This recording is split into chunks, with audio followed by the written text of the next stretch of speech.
vamos a trabajar alrededor de 4 temas. Son cuatro preguntas fundamentales siempre que uno se quiere acercar a un tema nuevo. El primero es ¿qué? ¿Qué es lo que vamos a ver hoy? Vamos a estar viendo los riesgos digitales que podrían afectar a las niñas. Luego vamos a ver el cuándo. Entonces vamos a ver cuál es el momento que están viviendo las niñas en este momento, esta parte bien particular de la niñez, cuáles son esos procesos de desarrollo y cómo esos procesos de desarrollo se ven afectados, interferidos por las pantallas. Vamos a revisar qué es lo que pasa ahí con las pantallas y ese cerebro que se está desarrollando y del que buscamos y esperamos que se dé lo mejor y los mejores resultados en ese proceso de desarrollo. Luego vamos a estar revisando quién es el responsable de ayudar a estas niñas a que usen la tecnología de una manera segura. Vamos a ver el rol de las familias y el colegio para lograr ese uso seguro de tecnología. Y al final vamos a revisar cómo. Porque es muy fácil decir el qué, el cuándo, el quién, pero necesitamos estrategias para poder saber cómo actuar, para poder generar cambios, para poder generar acción. Entonces allí vamos a estar revisando estrategias que podemos implementar en casa de manera sencilla para lograr un uso mucho más responsable de las pantallas. Entonces, ya con estos 4 temas en mente, vamos a avanzar al primer tema que es el qué, los riesgos digitales. Entonces, ¿qué es lo que pasa con los riesgos digitales? Si alguno de ustedes ha estado en una conferencia mía antes, sabe que yo siempre hablo de los riesgos en 3 grandes categorías. La primera es los contenidos o lo que las niñas ven mientras están navegando en Internet. La segunda son los contactos o las personas con las que las niñas interactúan mientras están en línea. Y la tercera son las conductas o lo que las niñas hacen cuando están en Internet. ¿Qué es lo que pasa con estas 3 categorías? Se siguen manteniendo. Una cosa que va a ser muy importante que nosotros tengamos en cuenta en este momento es que nosotros estamos como en un momento de una nueva disrupción. Con el desarrollo de la inteligencia artificial generativa, nosotros estamos en este momento como en el punto de inicio de un cambio, de un salto tecnológico enorme que se va a dar. ¿Qué es lo que nos va a pasar con ese salto tecnológico? ¿Y qué es lo que nos va a pasar en este momento actual tan particular que nosotros estamos viviendo? Lo primero es que vamos a tener unos niños y niñas que puede ser que tengan mayores tiempos de exposición. Eso va a depender mucho de nosotros, pero sobre todo tiene una conexión con que nosotros venimos de una época o estamos viviendo una época post pandemia. En la pandemia todos tuvimos que conectarnos más de la cuenta, eso incluyó a los niños y a las niñas, y lo que nos pasó es que los tiempos de exposición a pantallas se incrementaron para todas las edades, no solo para las niñas, también para los adultos. Tenemos mayores tiempos de exposición a este tipo de tecnología. Pero también otra cosa que pasa es que el hecho de que tengamos más tiempo de exposición implica que también tenemos más acceso a dispositivos y plataformas. Por un lado, tenemos más acceso a dispositivos porque después de la cuarentena tuvimos que adquirir dispositivos casi que para todos los miembros de la familia. Pero por otro lado, tenemos más acceso a plataformas porque usualmente cuando tenemos un dispositivo móvil, allí podemos descargar todas las plataformas que queramos y eso incluye a las niñas. Pero a su vez, otra cosa que nos va a pasar es que cada vez más los dispositivos, las plataformas se han ido afinando para recopilar nuestros datos y nuestra información. ¿Por qué? Porque esos datos e información son los datos e información que van a servir como insumo para construir el futuro de Internet. Entonces, ¿qué pasa? Y acá comienza la cosa tricky con las niñas, porque nosotros tenemos unas niñas que si entran demasiado temprano a hacer uso de tecnología, van a tener más tiempo de exposición, eso incrementa el riesgo, pero además van a tener más tiempo para entregar sus datos e información, para que sus datos e información sean recopilados. ¿Qué datos o qué información? Sus intereses, sus gustos, sus aficiones, la forma en la que piensan, su cara, su imagen, sus marcadores biométricos, toda esta información va a ir quedando almacenada. ¿Y qué es lo que pasa con eso? Entre más datos tenga un sistema informático respecto de nosotros, pues va a haber una mejor predicción de nuestro comportamiento. Eso uno podría decir, ah, bueno, esos dispositivos van a predecir qué es lo que me gusta, cuáles son mis intereses, me van a dar mejor información cuando yo esté haciendo una búsqueda, sí, pero a la vez eso va a generar una vulnerabilidad porque que mi comportamiento sea demasiado predecible hace que yo sea fácilmente manipulable.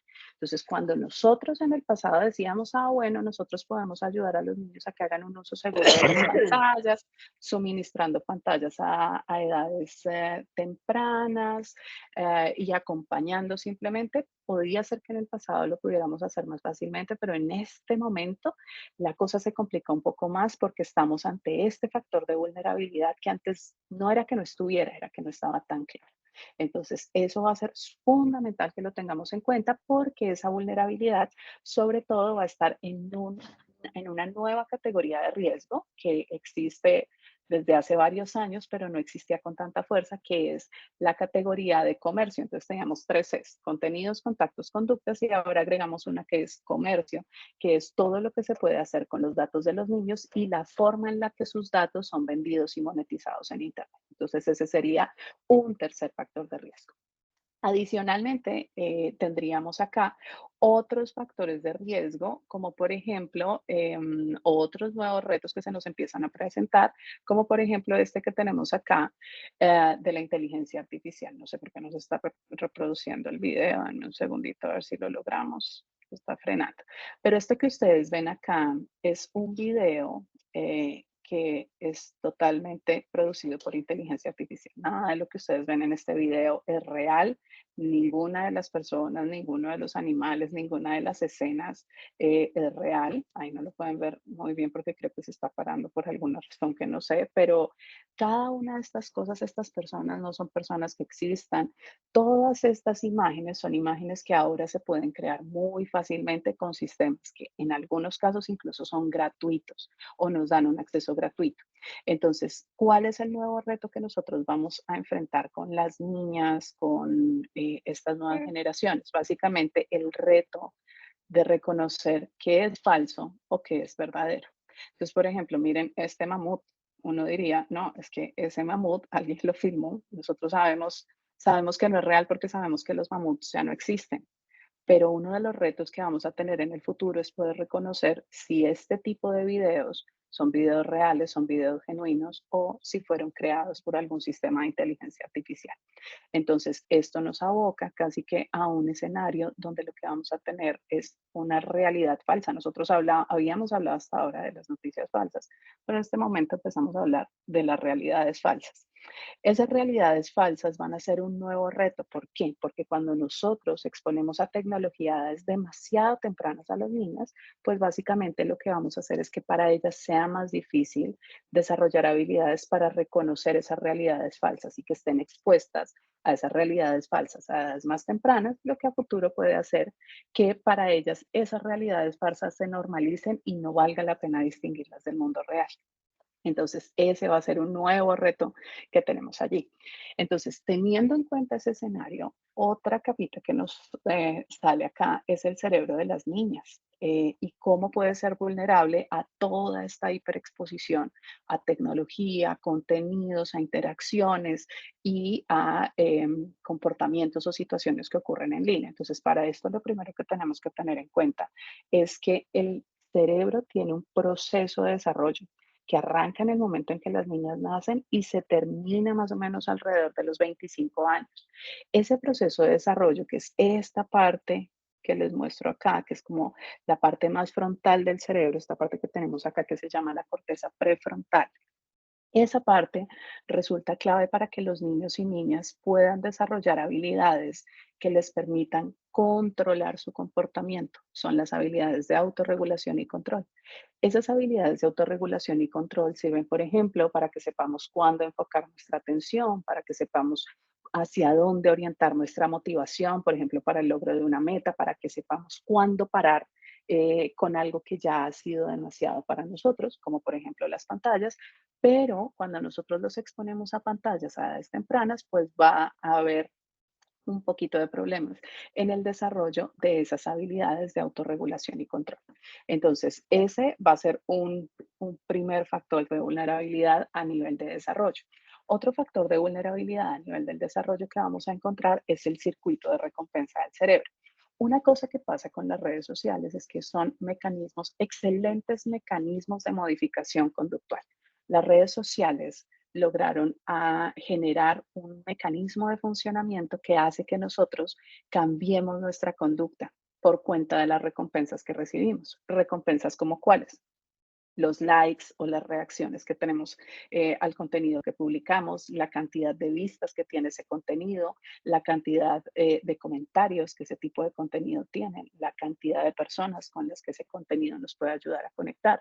Entonces, ¿qué pasa? Nuestro cerebro es un cerebro al que le gusta la conexión social desde que somos niños. Y cuando nosotros tenemos esa clase de retroalimentación en las reacciones, los comentarios, los compartidos, básicamente lo que tenemos es una recompensa. Nuestro cerebro percibe esto como algo positivo. ¿Y qué es lo que pasa? Cuando se percibe como una recompensa, como algo positivo, hay una segregación de dopamina, que es un neurotransmisor que por un lado nos hace sentir placer, pero que por otro lado refuerza las rutas de aprendizaje que nos llevaron a tener esa sensación de bienestar o de placer. Entonces, lo que pasa acá es que las pantallas casi que llevan a los niños y niñas o a los cerebros humanos en general, porque no solo pasa con las niñas, a conectarse casi que de manera automática. Tenemos además otro tema adicional que son las pantallas. Las pantallas, como las que están viendo ustedes en este momento, tienen algo que se llama la luz azul, que básicamente se hizo para que ustedes pudieran ver estos colores así de vívidos como los están viendo y este cerebro como si estuviera ahí casi que vivo. Pero otra cosa que pasa con esa luz azul es que activa los centros de vigilia en el cerebro, es decir, hace que nosotros estemos alerta. ¿Alerta para qué? Para pasar más tiempo frente a la pantalla. ¿Para qué más tiempo frente a la pantalla? Para poder obtener más datos de los usuarios. Recuerden esa parte siempre. Entonces, esa pantalla va a hacer que nosotros queramos estar conectados. Afecta los ritmos de sueño en el cerebro de los niños y niñas al tiempo que les hace querer pasar más tiempo en línea. Entonces, recomendaciones que yo siempre les hago a los papás, siempre desconectar a las niñas una hora antes de la hora que se tienen que ir a dormir, porque eso ayuda a que esa interferencia que tiene la luz azul no afecte tanto el ritmo de sueño de las niñas. ¿Qué es mejor cuidar? ¿El uso de pantallas o el sueño de las niñas? Siempre va a ser mejor cuidar el sueño. ¿Por qué? Porque el sueño es el principal mecanismo que nosotros como seres humanos tenemos para fijar los aprendizajes que hemos tenido durante el día. Entonces, como nosotros lo que queremos es que las niñas aprendan, que aprendan de una mejor manera, que jueguen, que desarrollen esas conexiones cerebrales que les permiten autorregularse y controlar su conducta, lo mejor es ayudarlas para que puedan dormir bien. ¿Listo? Lo otro que vamos a tener acá son las notificaciones o los estímulos del dispositivo, que todo el tiempo nos llaman la atención hacia prestarle atención al dispositivo. No es, son como un anzuelo que siempre nos va a llevar al dispositivo. Entonces, esos estímulos del dispositivo se encuentran en forma de luz, sonido y movimiento que son altamente llamativos para el cerebro, sobre todo un cerebro que todavía no ha desarrollado las habilidades de autorregulación y control, porque este es un cerebro que responde de forma instintiva. Entonces, luz, sonido y movimiento son estímulos a los que vamos a responder de manera instintiva.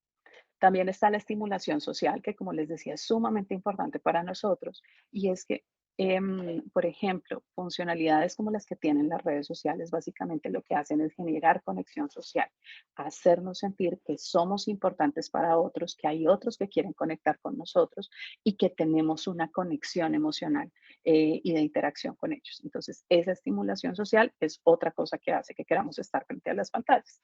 Tenemos acá otras dos funcionalidades que son el scroll infinito y la reproducción automática, que es el scroll infinito, es que bajo y bajo y nunca se acaba, como cuando voy a TikTok o a Instagram, por ejemplo.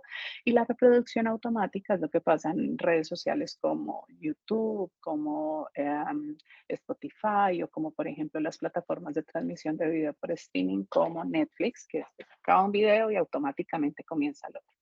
Estas dos funcionalidades básicamente lo que hacen es eliminar los puntos de detención en el consumo de contenido. Cuando esos puntos de detención se eliminan, básicamente lo que va a pasar es que no sabemos cuándo ya fue suficiente de pantallas.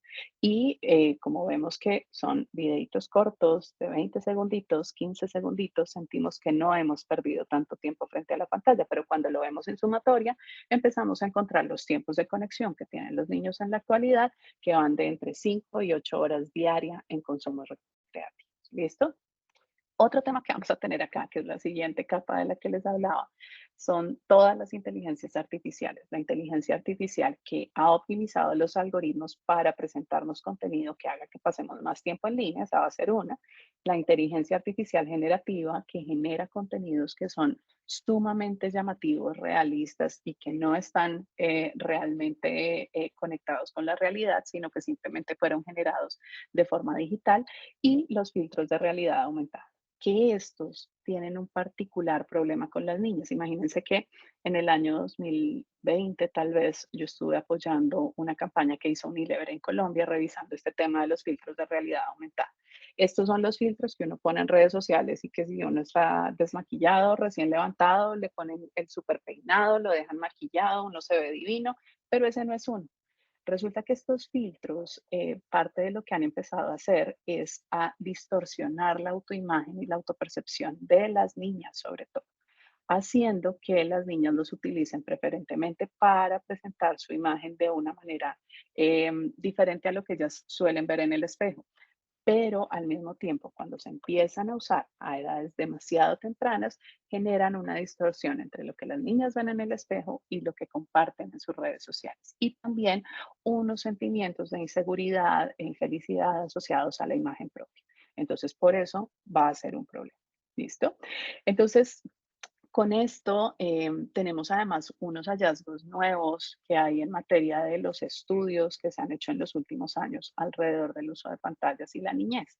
Lo primero es que en un estudio que presentó sus resultados este año, muy a principios del 2024, con un estudio realizado en Australia con un grupo de 220 familias, y fue un estudio que se realizó durante 2 años. Al cabo de 2 años, este grupo de 220 familias fue monitoreada, hagan de cuenta, con un smartwatch para revisar cómo eran las interacciones verbales que estaban teniendo los niños con las familias y el tiempo de conexión que estaban teniendo los niños.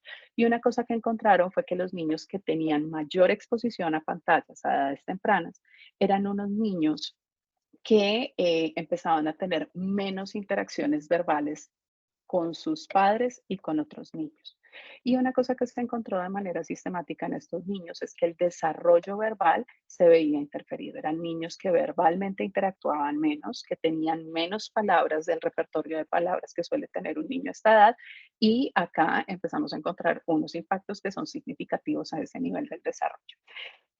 Otro tema que empezó a presentarse y que hace parte de los nuevos hallazgos, de hecho, por ejemplo, este año, también a principio de mayo, Meta, Discord, Snapchat y los grandes tecnológicos, las grandes empresas tecnológicas que tienen redes sociales a las cuales acceden niños, recibieron una citación en el Senado de los Estados Unidos para responder por cargos federales, y eso es súper importante decirlo porque estos, digamos, cargos a nivel de todo el país, básicamente porque se ha encontrado que son plataformas que buscan enganchar a los niños, que muchas veces ellos conocen, digamos, estas plataformas conocen las dificultades que generan en el desarrollo infantil, pero además salen, digamos, públicamente a decir que pues no está pasando nada, que todo está bien, niegan las investigaciones que internamente han hecho. Entonces, una cosa que va a ser importante acá es que la protección de los niños, sobre todo niños antes de los 13 años, no es una prioridad de las redes sociales. ¿Por qué? Porque las redes sociales en sus términos y condiciones dicen que son espacios para mayores de 13 años. Entonces, cuando nosotros tenemos en cuenta esto, vale la pena que revisemos cuál es el uso que estamos haciendo de estas diferentes herramientas para que tomemos mejores decisiones.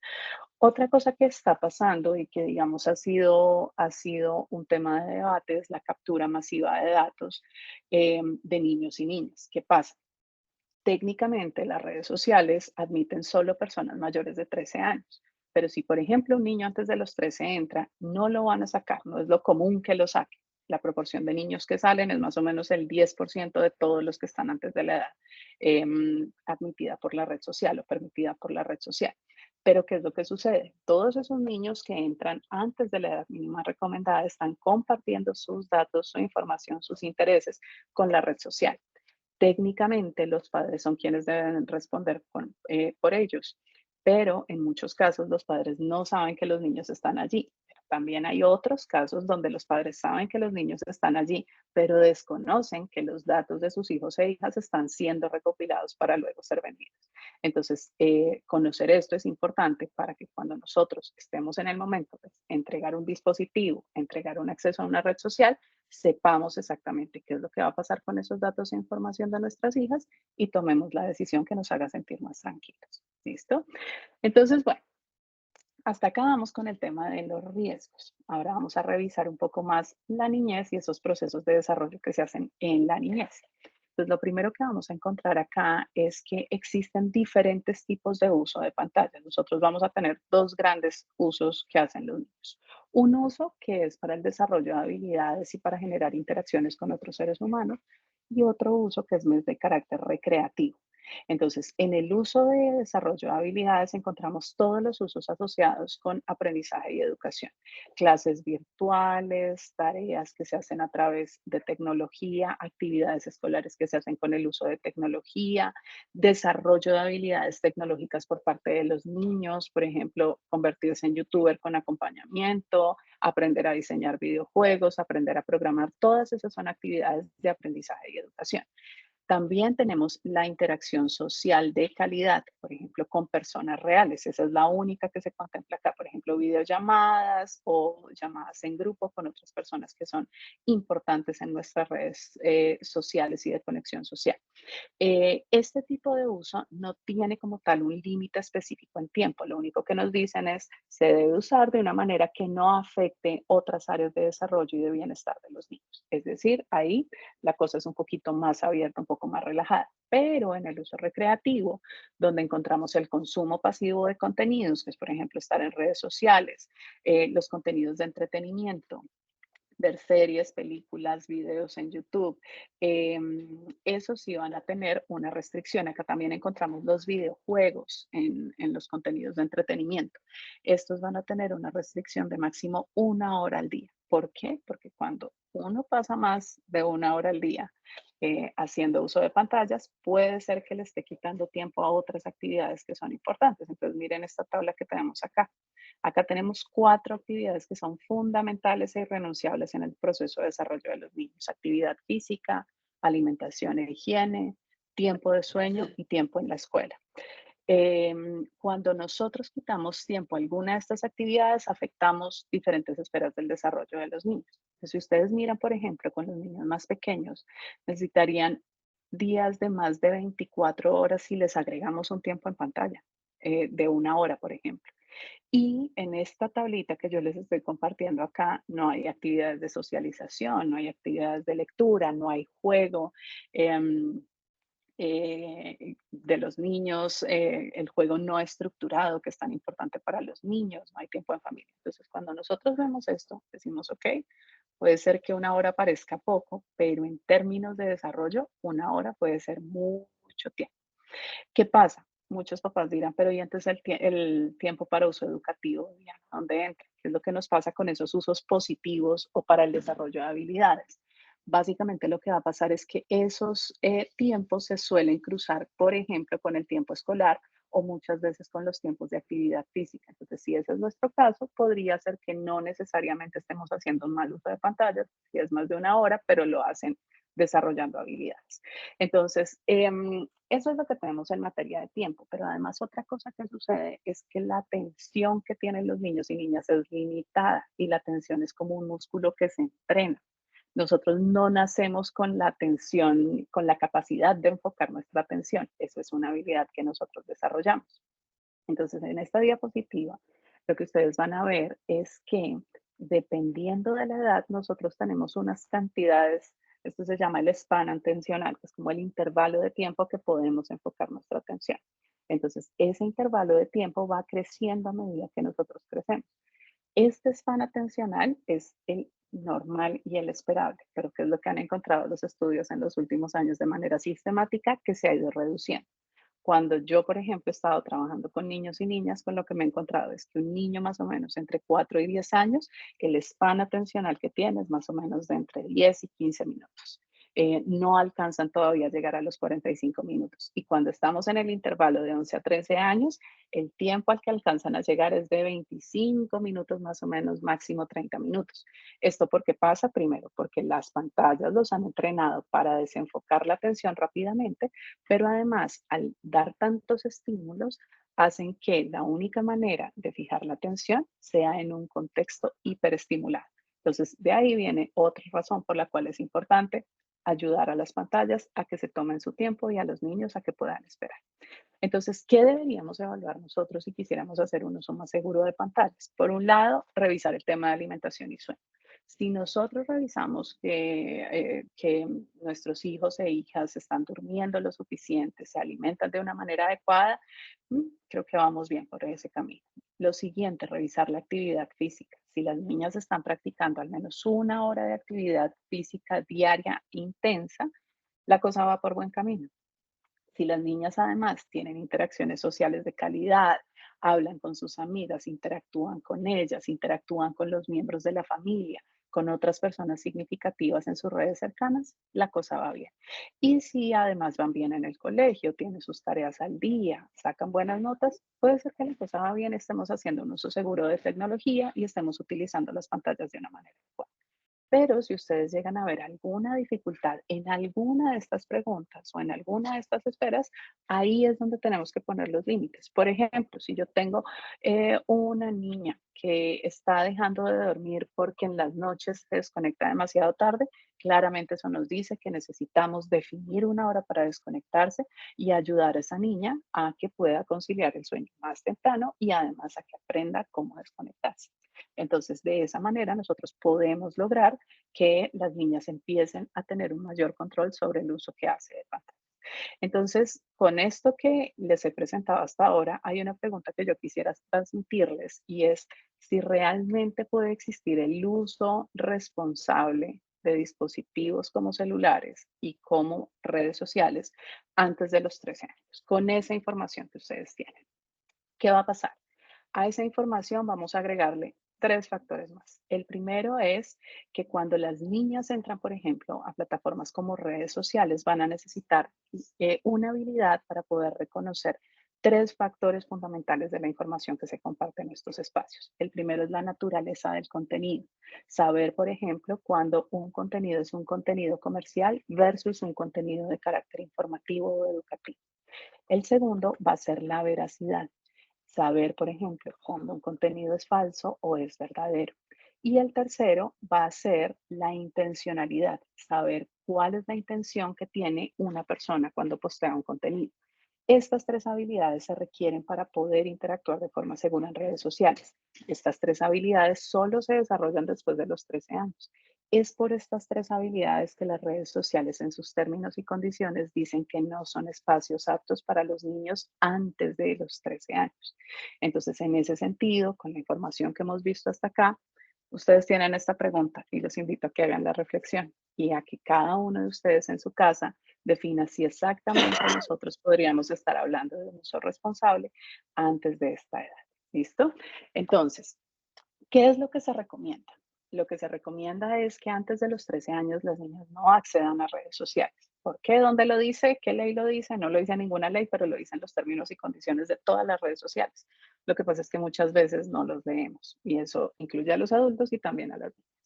¿Cuál es la edad mínima recomendada para entregar el primer celular propio con plan de voz y datos? Es los 14 años. ¿Por qué? Ustedes dirán, pero ¿por qué si es que ahora todo se hace a través del celular, todos estamos conectados, a veces necesitamos, por ejemplo, el celular para temas más relacionados con la comunicación que con la navegación? La recomendación se hace porque básicamente cuando nosotros entregamos un celular a un niño, lo primero que ese niño o esa niña va a hacer cuando interactúe con ese celular va a ser tener redes sociales o tratar de abrir sus primeros perfiles en redes sociales. Entonces, necesariamente el celular los va a llevar a un escenario de riesgo. Pero más allá de eso, es porque hasta esa edad los niños y niñas logran desarrollar las habilidades necesarias para utilizar esos equipos con responsabilidad. Entonces, si nosotros lo que queremos es hacer un uso responsable de los dispositivos y de la tecnología, esperar es algo que valga la pena. Hay papás que me dicen, entonces, cero contacto con la tecnología antes de los 14 años. No, recuerden que nosotros tenemos por un lado el uso educativo, pero además tenemos otros dispositivos o otras estrategias que podrían ayudarnos a lograr esos primeros contactos con la tecnología. Por ejemplo, utilizar las tabletas que las niñas utilizan muchas veces para el colegio en los primeros años o utilizar dispositivos móviles tipo celular, pero que sean de carácter familiar.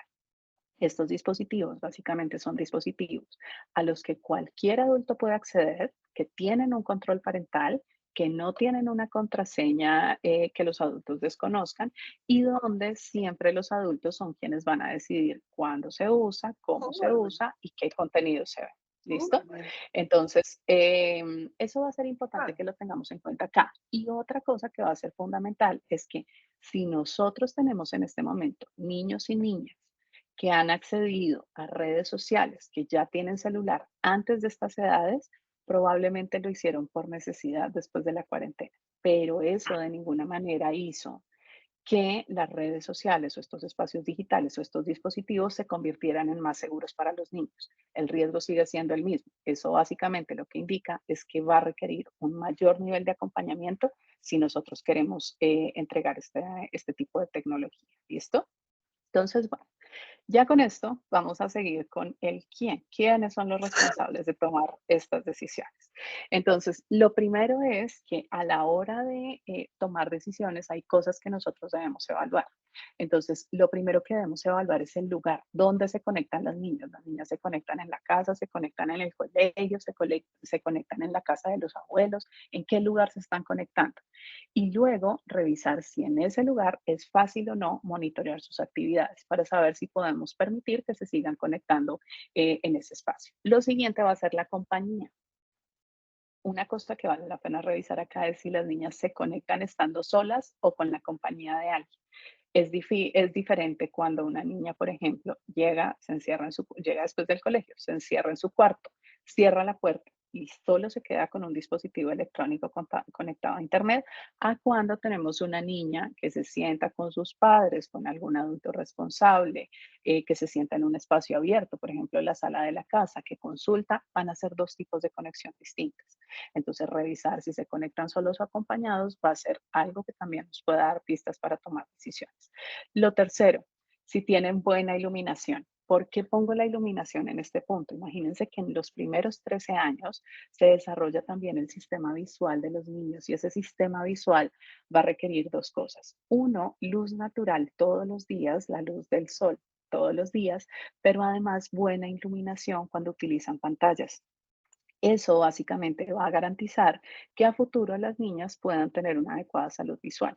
Entonces, este tema también es algo que deberíamos chequear dentro de lo que estamos haciendo. Y lo siguiente es la comodidad, y es si las niñas están contando con condiciones adecuadas en materia de ergonomía para poder aprender.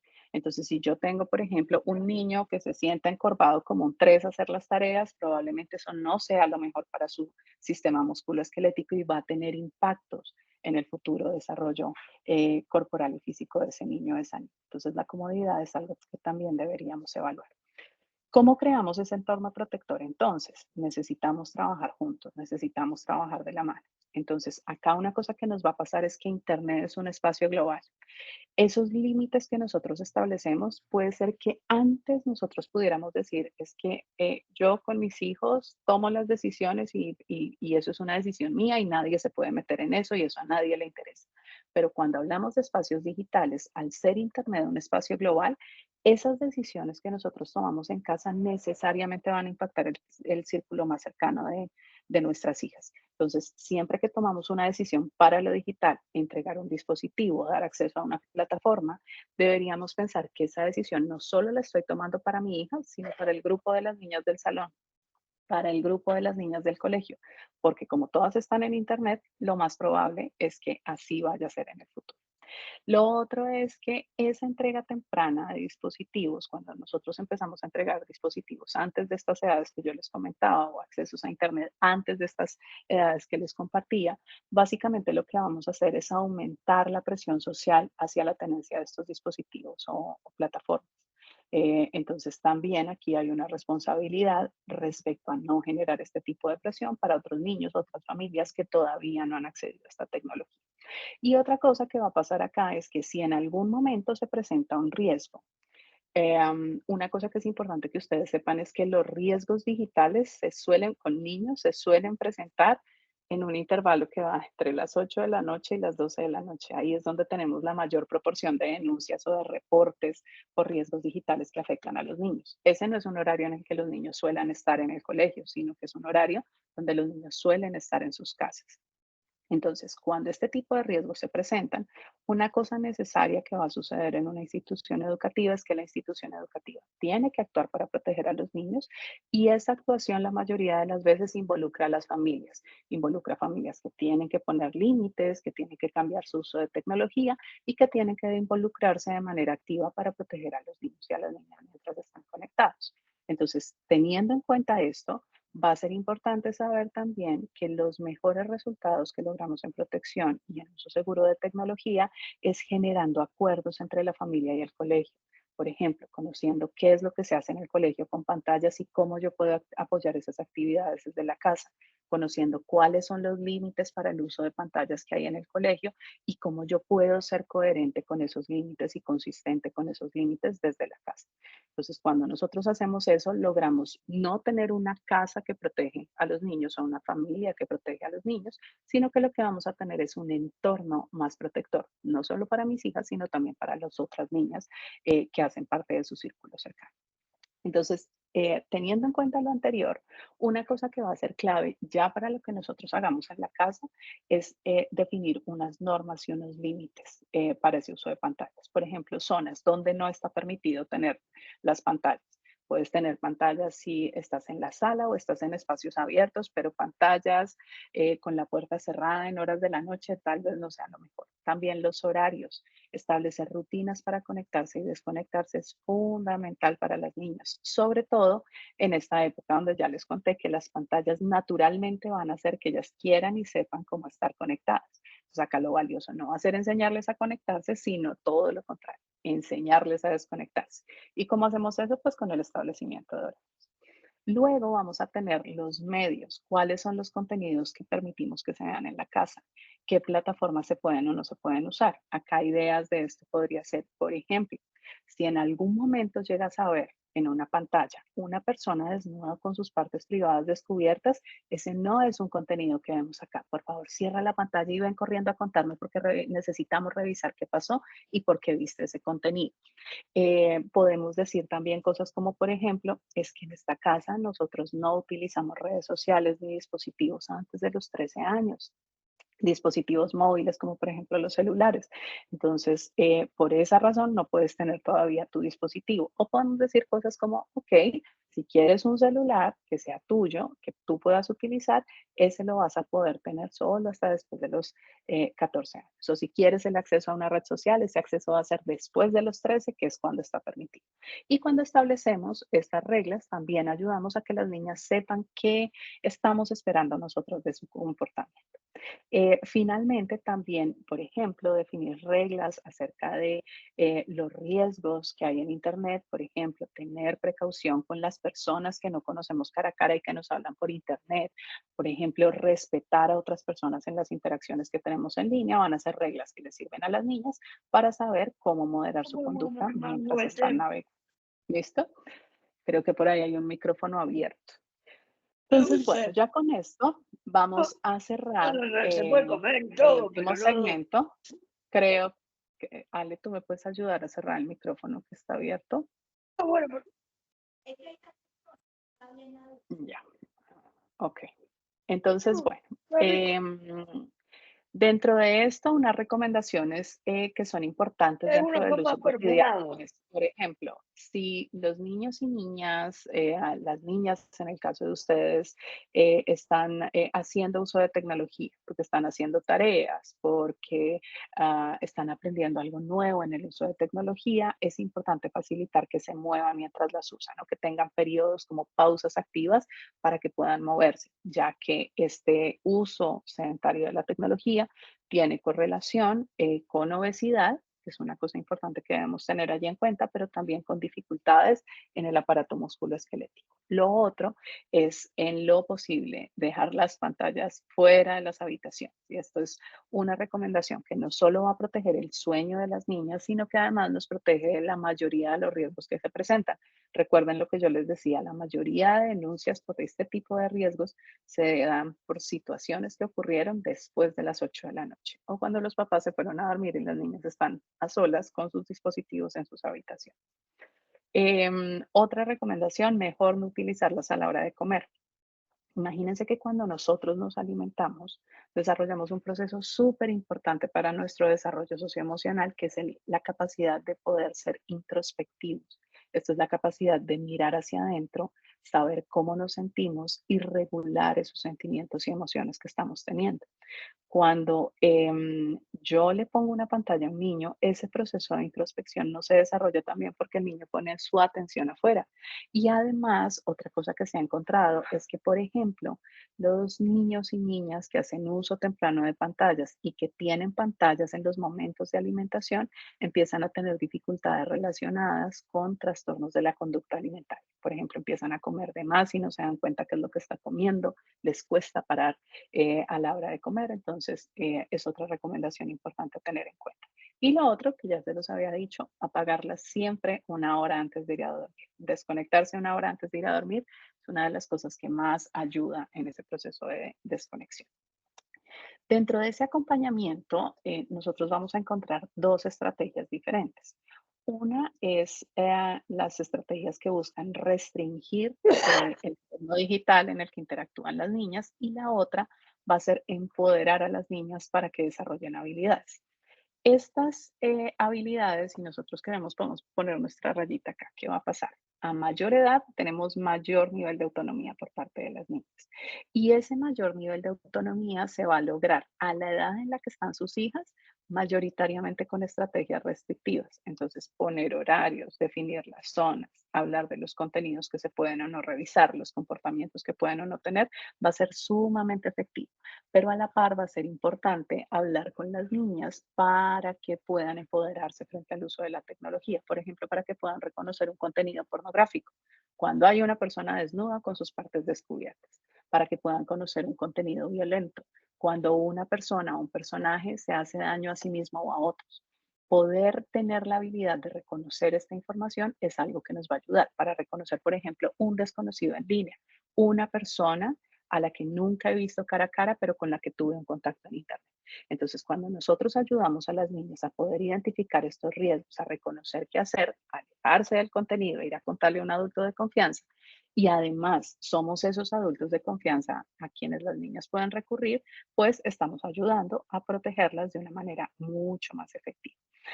Aquí otro tema que quiero agregar son los controles parentales. En la edad de sus hijas, todos los dispositivos que ellas usan deberían tener un sistema de control parental, el que ustedes quieran, el que más les guste, el que mejor sepan utilizar, no importa, lo importante es que haya un control parental. Yo acá les comparto tres controles parentales que a mí me gustan mucho porque vienen instalados de forma nativa en los sistemas operativos de Apple, de Windows y de Android. Uno que a mí me gusta mucho es Google Family Link, es un control parental súper interesante porque no solo filtra el uso, el acceso a contenidos, sino que también tiene filtros interesantes en el uso mismo de los dispositivos. Por ejemplo, es uno de los pocos controles parentales que permite el bloqueo del dispositivo de los niños en las noches. ¿Qué desventaja tiene? Que para que funcione, se necesita que los niños, el papá puede tener un teléfono de cualquier marca, pero los niños deben tener un dispositivo Android. Entonces, esto para algunas familias es posible, para otras no es tan fácil, pero es un muy buen control parental. También porque traigo estos controles parentales, porque todos son gratuitos, ninguno de estos tiene costos, pero en las tiendas de aplicaciones, en las tiendas de tecnología, cuando, por ejemplo, ustedes compran su antivirus, van a poder encontrar otras opciones de control parental que pueden ser un poco más sofisticadas, que tienen algunas otras funcionalidades y que ya son de carácter bajo, ¿listo? Entonces, importante, si quieren tomarle un pantallazo a esta diapositiva para que se queden con la información, ahí van a poder encontrar el control parental y cómo configurar. Lo otro que va a ser importante es conversar con las niñas. Algo que se suele presentar usualmente en grupos de niñas, sobre todo niñas en las que están en las edades en las que están sus hijas, es que en muchos casos para estas niñas y en general, digamos, no es una cosa que solo pase con las niñas, también pasa con los niños en estas edades, es que va a ser difícil para ellos reconocer la diferencia que hay entre un chiste, un insulto y un chisme. Les cuesta mucho reconocer cuál es la diferencia. ¿Qué pasa? Un chiste divierte a todo mundo, no le hace daño a nadie, pero un chisme o un insulto sí podría ofender a las personas y podría generar mucho daño. Entonces, ayudarles a las niñas mediante conversación a reconocer cuál es la diferencia entre estas tres interacciones va a ser algo que les ayude no solo a ellas, sino también a todo su grupo a estar más seguro. Entonces, esto que les dejo acá son como ideas de conversación que ustedes pueden tener con las niñas, como tips para abrir esa conversación, para poner el tema en la mesa, pero no son las únicas estrategias que podemos tener muchas más. Estas sirven más para darles ideas a ustedes acerca de cómo pueden conversar, de qué es lo que pueden decir y adaptarlo obviamente a su contexto y a la forma en la que funcionan sus familias. ¿Listo? Lo siguiente va a ser ayudarles, por ejemplo, a crear contraseñas seguras. Una cosa con la que yo me encontré justo antes de salir de Colombia en este viaje que estoy haciendo es que los niños en su gran mayoría y las niñas no saben crear contraseñas para sus espacios digitales. Esto es casi que una tarea de alfabetización básica.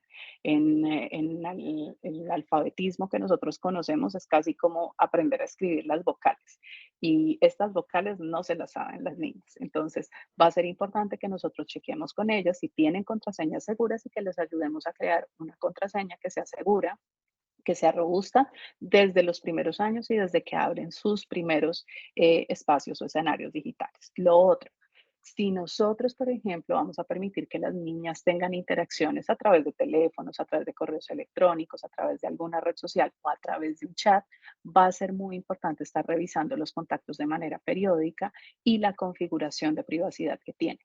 Lo que se recomienda en materia de privacidad es hacer la información de los niños lo más privada posible, evitar las fotos de perfil, evitar poner, por ejemplo, la edad de los niños en sus nombres de usuario, tener siempre un correo supervisado por los padres para la apertura de nuevas cuentas o nuevos espacios digitales y sobre todo animarlas a conocer cómo bloquear contactos indeseados. Muchas veces las niñas aprenden esto de manera muy rápida, pero solo debemos chequear que sepan cómo hacerlo para que si en algún momento lo necesitan, lo puedan hacer rápidamente.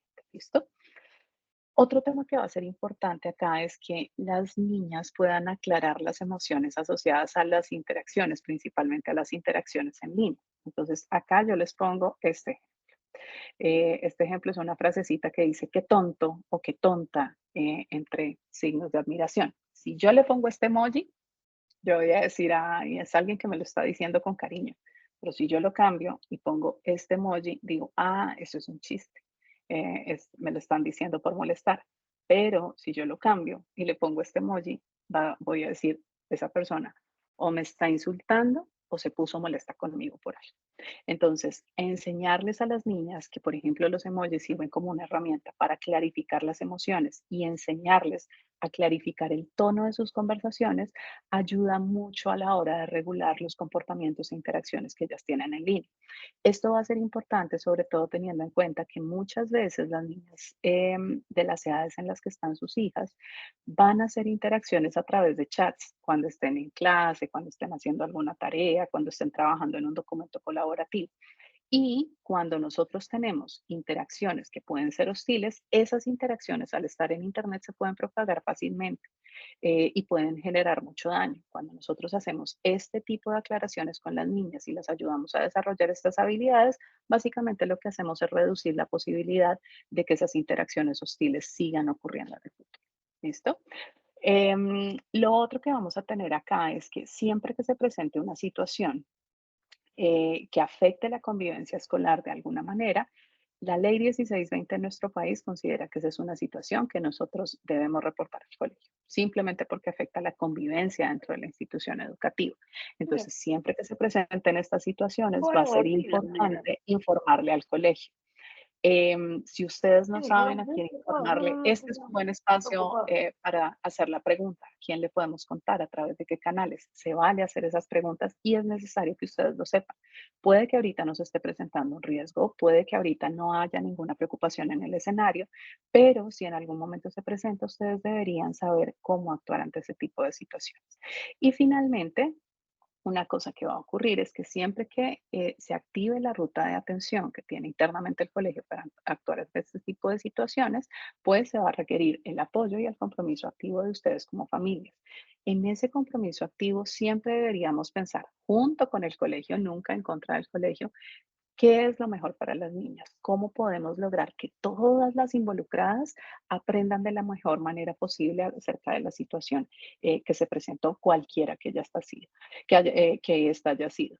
Y adicionalmente, otra cosa que va a ser importante acá es cómo podemos proteger a todos los involucrados y garantizar que ese proceso de aprendizaje que se tiene que dar en el colegio, pues se pueda dar de una manera mucho más segura y efectiva. Finalmente, ¿cuándo deberíamos buscar apoyo psicológico por algo que sucede en interacción con pantallas? Cuando vemos, por ejemplo, que las niñas están desplazando actividades importantes para su desarrollo, sueño, alimentación, actividad física, interacción con personas y actividades educativas por estar conectadas. Pero ese desplazamiento está acompañado además por ansiedad o un desborde emocional excesivo a la hora de conectarse o desconectarse. Eso no es una reacción normal. Y cuando nosotros vemos esa reacción en un niño o en una niña, pues básicamente ese niño está sufriendo y necesita que le suministremos el apoyo para que pueda regular el uso de tecnología que está haciendo. Lo otro, si en algún momento llega a presentarse un intercambio de tipo sexual a través de medios digitales, es necesario buscar apoyo psicológico. Básicamente, para chequear cuál fue el nivel de daño que se generó. A veces puede no haber daño, pero hay veces donde el daño puede ser muy grave, puede tener efectos traumáticos y necesitamos evaluar esto, pero sobre todo para ayudar a las niñas a integrar esa experiencia que se hubiera presentado y poder continuar hacia adelante sin presentar otras dificultades. También cuando hay exposición a contenidos violentos o sexualizados o cuando hay señales o indicios de que alguna dificultad en salud mental se está presentando en conexión con el uso de pantallas. Entonces acá, por ejemplo, encontramos depresión. Han estado buscando de manera insistente marcadores de depresión. Han estado buscando de manera insistente formas de hacerse daño. Han estado buscando de manera insistente formas para dejar de comer. O han estado buscando de manera insistente información relacionada a cómo hacerle daño a otros. Entonces, en este tipo de situaciones, siempre va a ser mejor buscar algún tipo de apoyo psicológico que nos pueda ayudar a reorganizar estas inquietudes, estos intereses o estas dificultades que tienen los niños, pero sobre todo que nos orienten a nosotros como papás respecto a lo que debemos hacer. Ya con esto quiero cerrar con esta frase que no es mía, es de Jane Nelson, la creadora de Disciplina Positiva, que dice, conexión antes que corrección. ¿Por qué les traigo esta frase en este escenario? Básicamente porque lo que se ha demostrado y que se demuestra de manera sistemática año tras año, incluso con la llegada de nuevas tecnologías, es que cuando las niñas y los niños tienen conexiones emocionales fuertes y límites adecuados para el uso de pantallas desde edades tempranas, eso va a ser la estrategia más efectiva que tenemos para garantizar que ellos estén seguros en los espacios digitales. Entonces, siempre lo más efectivo que vamos a tener es el acompañamiento. Y si nosotros podemos mantenerlo y podemos generar esa conexión emocional en este momento en el que están sus hijas, que es el momento de oro para hacerlo, pues vale la pena que avancemos en esa dirección. Ya con esto voy a cerrar mi presentación por acá. Voy a prender la luz porque ya se puso muy oscuro acá donde estoy. Y voy a dejar de compartir pantalla para que si quieren pasemos a las preguntas. ¿Listo?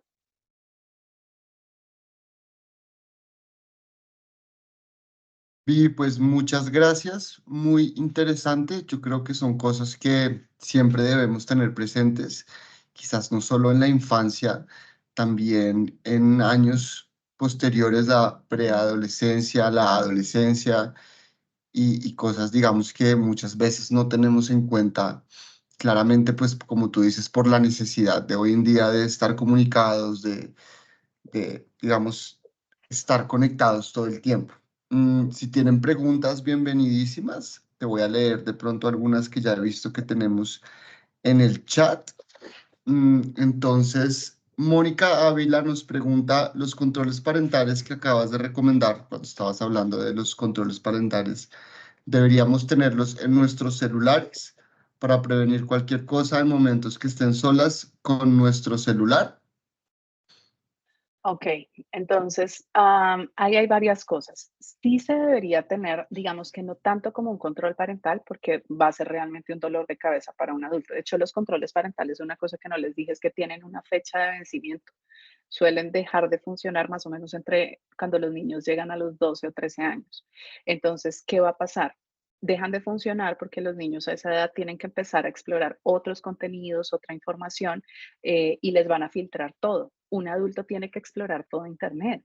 Y si tenemos un filtro súper estricto en nuestros teléfonos, como el de un control parental, pues va a ser un dolor de cabeza. Entonces, la recomendación no es ponerlo en los dispositivos de los adultos, pero sí existen estrategias que podemos utilizar para configurar filtrado de contenidos en las plataformas que suelen utilizar los niños. ¿Cuáles son esas plataformas? Google es la primera de ellas. Y la otra que suelen utilizar mucho los niños es YouTube. Entonces, esa va a ser una buena estrategia. Y hay Hola, otra estrategia que ¿cómo podemos venís? utilizar Por- hay otra estrategia que oh, podemos más utilizar, ruido. que es una estrategia para bloquear el teléfono y que los niños solo puedan navegar en ese espacio del teléfono. Pero Coño. esa, si quieren, yo se las puedo enviar, te puedo enviar el enlace para que la puedan ver. Es un videito cortito que alguien hizo en redes sociales. Te puedo enviar el enlace, Alejandro, para que la puedan ver y para que cada uno la tenga y haga esa configuración. Simplemente una configuración que uno hace en su teléfono y lo que hace es que cuando le entrega el teléfono al niño solo puede navegar en la aplicación que nosotros le entregamos o donde le entregamos ese teléfono. Es como hagan de cuenta un modo invitado para el teléfono. Activar esa modalidad también es una cosa súper útil para proteger a los niños si lo que nosotros hacemos es prestarles el teléfono. Y con esto, una cosa que va a ser importante es que cuando nosotros prestamos el teléfono, el algoritmo va a pensar que somos nosotros los que están utilizando el dispositivo.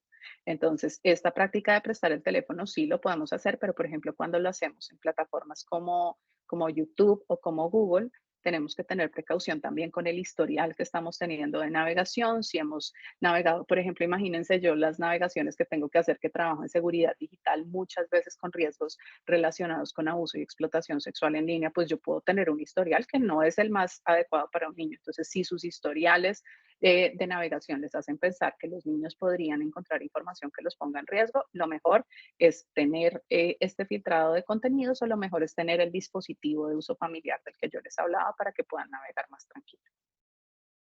Super Vivi, gracias. Ramón nos pregunta, y voy a atreverme a contestar, pero me corriges que a qué edad es recomendable permitir el uso de redes Dale. sociales y dispositivos. 14 años, Ramón, Hola. digamos, por diversos, digamos, explicaciones que nos contó Vivi, una de ellas siendo las políticas de uso de las redes sociales, que en promedio estamos ¿Qué hablando de pasa, los Miri? 14 años, mínimo. ¿Te dio sueño el remedio? ¿Qué pasa con ustedes? Están con Exactamente, tanto Ale. sueño. Espérame que veo que Mariano creo que tiene el micrófono abierto. Ya lo cerró, parece. Entonces, listo. totalmente de acuerdo contigo, Alejandro. Yo, digamos que si ustedes hubieran escuchado una conferencia mía hace como unos 2 años, tal vez yo les hubiera dicho, la edad recomendada es Vivi, esta. creo que se te Lo fue el mejor es, sonido. Ya, ya, perdón. ¿ya?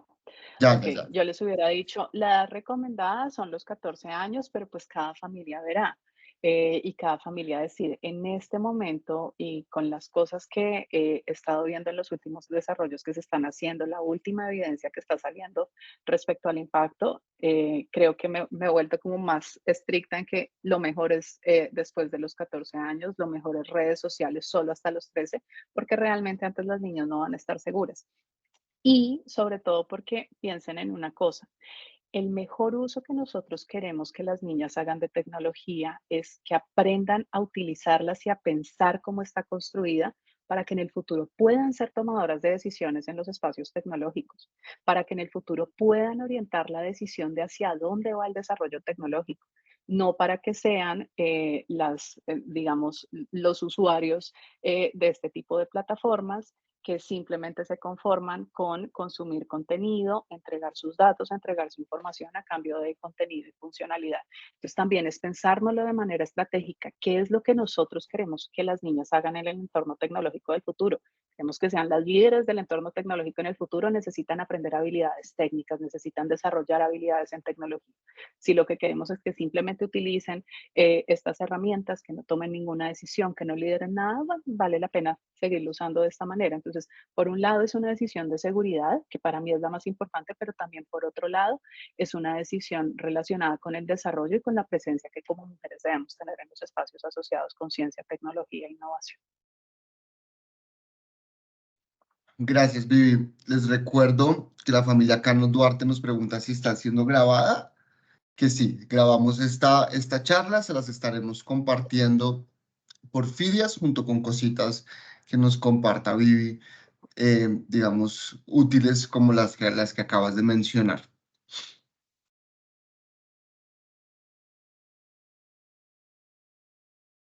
No sé si tengan preguntas, recuerden que pueden hacerlas por el chat o pueden abrir sus micrófonos tranquilamente y hacernos la pregunta sin ningún problema.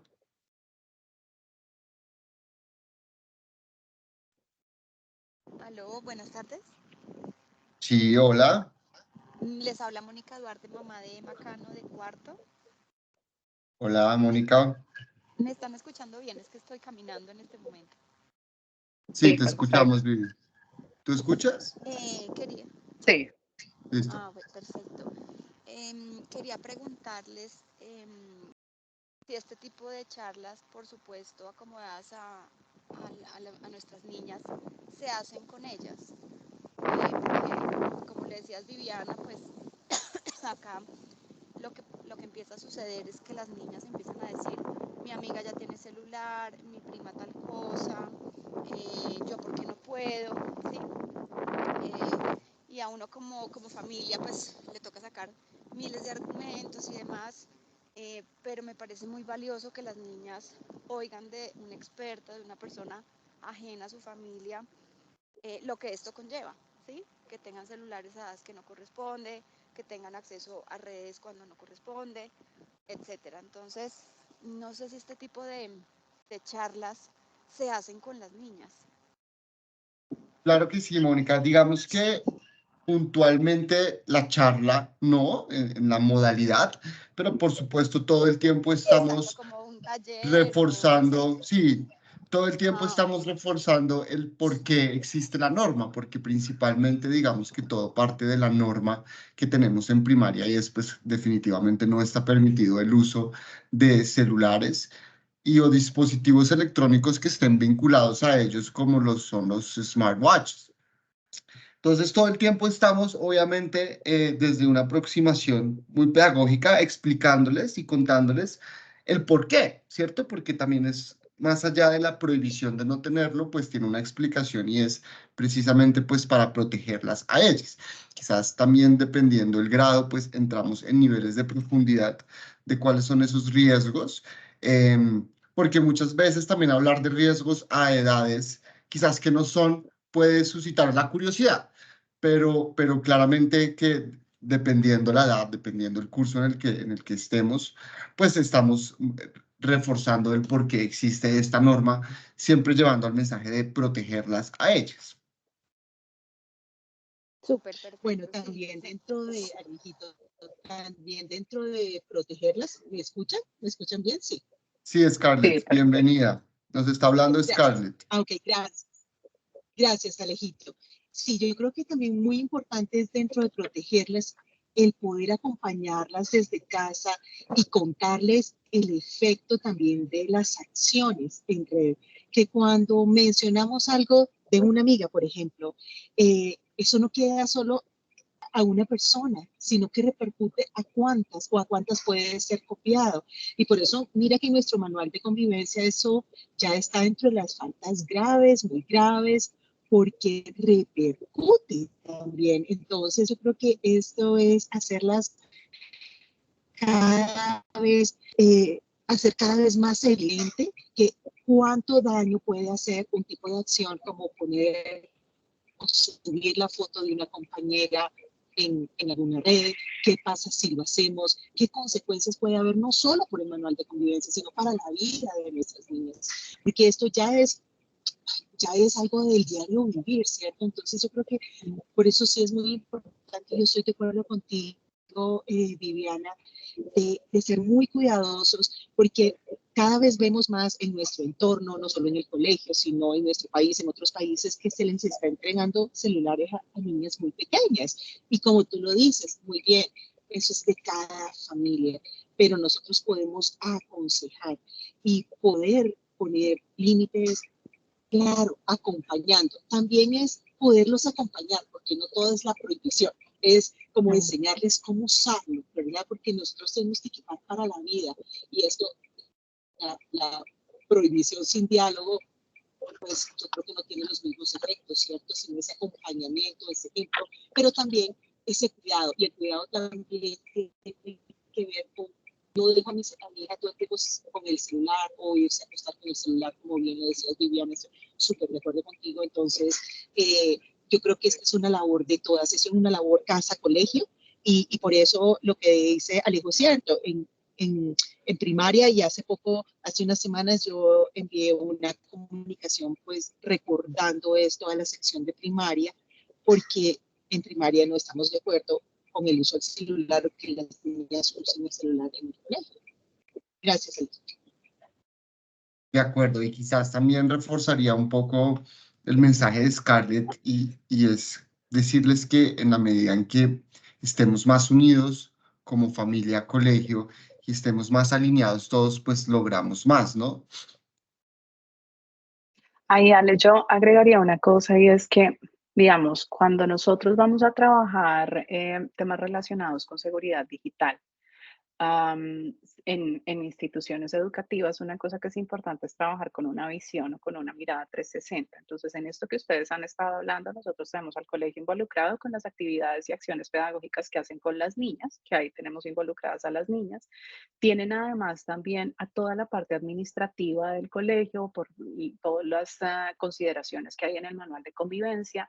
También están, obviamente, pues todo el staff del colegio está involucrado. A través de espacios como estos se involucran las familias y entonces eso nos empieza a dar como un ciclo de 360. Entonces, esa es la primera parte de lo que nosotros necesitamos. Pero la segunda parte es que necesitamos que cada uno de esos actores le dé a las niñas el mismo mensaje. Entonces, a veces nosotros decimos como, no, pero yo para qué les digo a las niñas si ellas tienen clase de uso seguro de tecnología y les enseñan acerca del manual de convivencia. Es de hecho todo lo contrario. Yo les tengo que decir, porque imagínense que una cosa maravillosa que pasa con el aprendizaje es que necesitamos repetirlo de manera constante para que se dé, para que se fije en el cerebro de las niñas. Entonces, cuando les dicen lo mismo los profesores en el colegio, en el manual de convivencia y en la casa, y todos repetimos lo mismo una y otra vez, ahí es donde logramos el mejor escenario para la protección. Entonces, actividades como estas, tener sesiones como estas, donde ustedes se llevan herramientas, se llevan información que les permite tomar mejores decisiones, sirve mucho para que ustedes apoyen al colegio en esas actividades que están haciendo, cerrando el círculo y dando la consistencia en la casa. Entonces, siempre va a ser súper importante esto que les dicen Scarlett y Alejandro, respecto a siempre dar el mismo mensaje. Si un día ustedes tienen dudas y dicen como yo en esto no sé cuál es el mensaje, convérsenlo con el colegio, vayan al colegio y conversen abiertamente para que juntos puedan definir acuerdos, porque son esos acuerdos conjuntos los que finalmente terminan sacando adelante el proceso pedagógico de las niñas. De acuerdo. Bien, de pronto si hay alguien más que tenga una pregunta o mientras la piensa, si quisiera aprovechar también este escenario un poco para anticiparles que prontamente en abril, ya les estaremos informando la fecha puntualmente, también tendremos una charla quizás un poco relacionada con el tema en la que nos va a acompañar la Secretaría de Educación, ya para entrar más en materia de los protocolos y ya qué hacer en situaciones muy puntuales desde un enfoque legal. Entonces, también para contarles y irles anticipando eso, claramente recibirán la debida invitación con el link, como siempre lo manejamos, pero también para que estén súper pendientes, ya que fue el tema con el que cerró Vivi, ¿no? El tema de los protocolos y las rutas de acción frente a acciones puntuales que se den en estas interacciones digitales.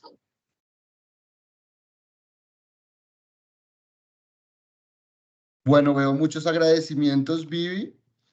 Me uno y me sumo en nombre del colegio, pues al agradecimiento, súper valioso. Yo creo que es información que pues constantemente y en el mundo que estamos hoy en día rápidamente se va actualizando.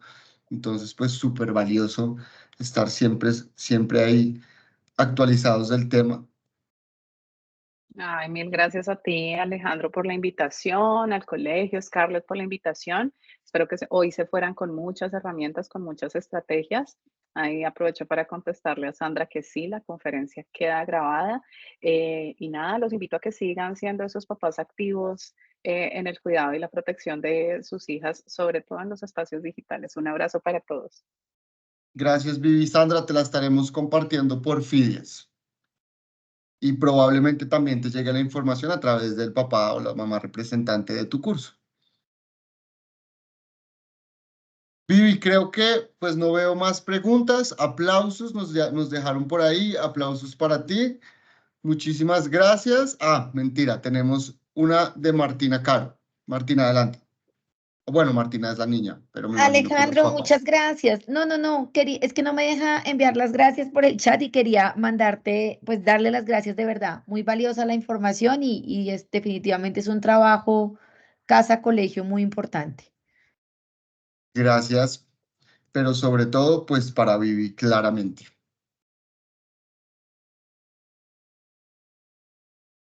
Listo. Bueno, pues no veo más. Vivi, ya para no ser repetitivo, gracias a todos ustedes, gracias por conectarse, por la participación, por sus preguntas. Scarlett, gracias por el espacio y por acompañarnos.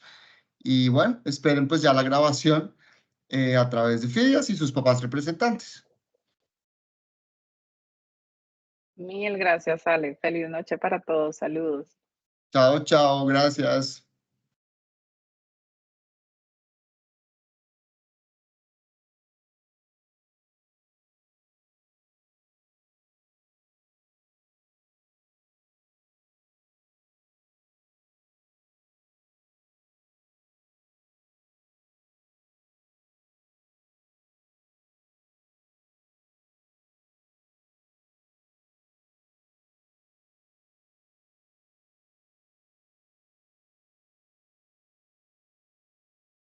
Bueno, listo, Vivi, ya. Ah, bueno, ya se me fue, Vivi. No, aquí estoy, aquí estoy. Ah, bueno, listo, ya no. Solo para despedirme, ya no nos quedaron sino tres papás. Ya tú conoces el drill. Así que, pues nada, estamos en contacto y mucha suerte en el resto de tu curso. Vale, mil gracias, Ale. Un abrazo. Espero que nos Chao, veamos Vivi. pronto ya. Vale, Claro que que sí. estés bien. Acá te esperamos. Bye, bye. Bueno, chao.